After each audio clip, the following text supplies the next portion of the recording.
حضرت صالح علیہ السلام پارٹ 3 آف 4۔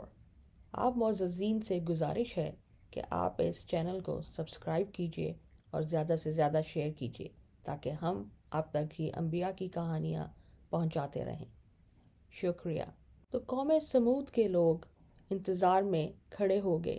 کہ کیا ہوتا ہے کہ یکایک اللہ تعالیٰ کی قدرت سے اس پہاڑ کے پشتے سے آواز جانور کے چلانے کی آنے لگی، جس طرح جانور جننے کے وقت آواز کرتا ہے، یہاں تک کہ وہ پشتہ پھٹا اور ایک اونٹنی جیسی انہوں نے طلب کی تھی ویسی ہی نکلی اور جنگل میں چرنے لگی، اور بعد ایک ساعت کے اس کے بھی درد ذات شروع ہوا اور اس نے بھی ایک بچہ جنا۔ وہ اپنے برابر قد و قامت میں اور صورت و شکل میں اس ماجرے کو دیکھ کر لوگ ایک آواز ہو کر پکار اٹھے اور سب اس بات کے قائل ہو گئے کہ حضرت صالح علیہ السلام کا معبود بڑی قدرت رکھتا ہے، اسی پر ایمان لانا چاہیے۔ اور جندہ بن عمرو بما 6000 آدمیوں کے ایمان لایا اور مشرف با اسلام ہوا، اور حضرت صالح علیہ السلام کے قدموں پر گر پڑا اور پچھلی تقصیروں سے نادم و شرمندہ ہوا اور اسی کی بخشش طلب کی۔ دوسرے سردار اپنے نفس کی شامت سے اسی انکار پر قائم رہے اور اپنے فرمانبرداروں کو سمجھایا اور بھڑکانا شروع کیا کہ ایسے جادو پر فریفتہ مت ہو اور اپنے دین و مذہب کو مت چھوڑو اور اسی پر مضبوط رہو کہ یہ وقت آزمائش اور امتحان کا ہے۔ ان بدبختوں نے اپنے رئیسوں کے بھڑکانے سے کفر کے کلمے کہنے شروع کیے اور حضرت صالح علیہ السلام کو جادوگر قرار دے کر پھر گئے۔ تب حضرت صالح علیہ السلام نے فرمایا، یہ تم نے خلاف عہد کیا اور مجھ پر ایمان نہ لائے۔ اب تمہارے بچاؤ کی عذاب الہی سے یہی صورت ہے کہ اس اونٹنی اور اس کے بچے کو نہایت تعظیم سے اپنے ملک میں رکھو، کسی طرح سے اس کو رنج مت دو اور بری طرح سے مت چھیڑو کہ تمہارے امن اور بچاؤ کا سبب ہے، اور جب تک یہ اونٹنی اور اس کا بچہ تم میں رہے گا عذاب الہی تم پر نہ آوے گا، اور جو کسی طور سے تم نے اس کو برائی پہنچائی تو عذاب الہی میں گرفتار ہو جاؤ گے۔ اب اس جگہ پر جاننا چاہیے کہ اس معجزے کے خاص ہونے میں اس قوم کے واسطے بھید یہ تھا کہ ان کو پتھر تراشنے اور تصویر بنانے میں بڑا دخل تھا اور اس کام میں بڑی باریکیاں اور کاریگریاں کرتے تھے۔ اس معجزے کے خاص کرنے میں اس گروہ کے واسطے اشارہ اس بات کی طرف ہے کہ ہر چند کہ تم لوگ پتھر کی تصویریں عجیب و غریب بناتے ہو مگر جان اس میں نہیں ڈال سکتے، اور ہم پتھر سے ایک جاندار جانور جو اس ملک کے جانداروں سے بڑا ہو نکال سکتے ہیں۔ اس بات کا بھی اشارہ ہوا کہ حق تعالیٰ کی ہدایت پتھر کے دلوں کو نرم کر سکتی ہے اور اس سے روح کے وصف کو ظاہر کر سکتی ہے۔ خدا کی قدرت سے پیدا کی گئی یہ اونٹنی قد و قامت میں اور ڈیل ڈول میں بہت بڑی تھی، چنانچہ حضرت ابو موسیٰ شعریٰ علیہ السلام جو کہ صحابہ میں سے ہیں کہتے ہیں کہ میں قوم سمود کے شہر میں جس کا حجر نام ہے گیا تھا، تو اس اونٹنی کے بیٹھنے کی جگہ جو کہ مشہور ہے اور لوگ اس کی زیارت کرتے ہیں،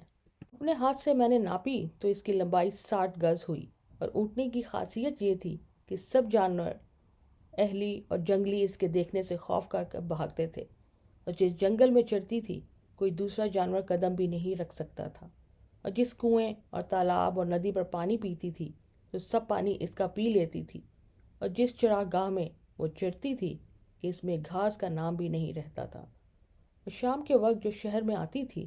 سب شہر والے اپنے اپنے برتن لے کر اس کے دودھ سے بھر لیتے تھے، اور تمام شہر والوں کو اس کا دودھ کفالت کرتا تھا۔ جب ایک مدت اسی طور سے گزری تو مویشی اور جانور والوں اس کے پھرنے اور سیر کرنے سے عاجز ہوئے اور حضرت صالح علیہ السلام سے فریاد کی کہ آپ نے مصلحت کے طور پر ایسا ٹھہرایا، ایک دن تم سب اپنے جانور چراؤ اور اس دن ہم اونٹنی کو بند رکھیں گے، اور دوسرے روز ہم اس اونٹنی کو چھوڑ دیں گے، اس دن تم اپنے جانوروں کو بند رکھو۔ اس قول و قرار پر ایک مدت تک گزران کرتے رہے۔ شہر والوں پر جو جانوروں کی پرورش کا شوق و ذوق رکھتے تھے یہ قیمت بھی گراں گزری، اور اپنے دلوں میں کہتے تھے کسی ہیلے اور تدبیر سے اس اونٹنی کو یہاں سے دور کرنا چاہیے تاکہ ہمارے جانور اچھی طرح سے فراغت سے پانی پئیں اور کھایا کریں، لیکن عہد ٹوٹنے اور قول و قرار کے خلاف ہونے سے خوف کھاتے تھے۔ اسی دوران میں ایک نوجوان اس قوم کا نہایت ذلیل اور شریر تھا اور اس کا نام قدار بن سالف تھا۔ گردن 4 شانہ، ماں باپ کو اذیت دینے والا، زبان دراز، ہتھچوٹ پیدا ہوا تھا۔ وہ ایک عورت فحشہ پر عاشق ہوا۔ اس عورت کا نام عطیرہ تھا کہ خوبصورتی اور خوش اسلوبی اور لطیفہ گوئی اور نزاکت و طبع میں وہ وہاں مشہور تھی۔ اس فحشہ کے گھر میں 8 شخصوں سے جو اس کے ہم مشرف تھے اور ہم وضع تھے، اور ان میں سے ایک کا نام مصدع بن داہر تھا کہ اس کے چچا کا بیٹا تھا، اور اسے حفظ نفسانی حاصل کر کے روسیاہی دونوں جہاں کی کمایا کرتا تھا، اور اس کے یار اور ہم نشین شراب خوری کر کے اس کے گھر میں لونڈیوں باندیوں سے منہ کالا کیا کرتے تھے۔ ایک روز اس جوان نے یعنی کدار نے اس فحشہ سے کہا، کب تک یہ آشنائی چوری چھپے رہے گی؟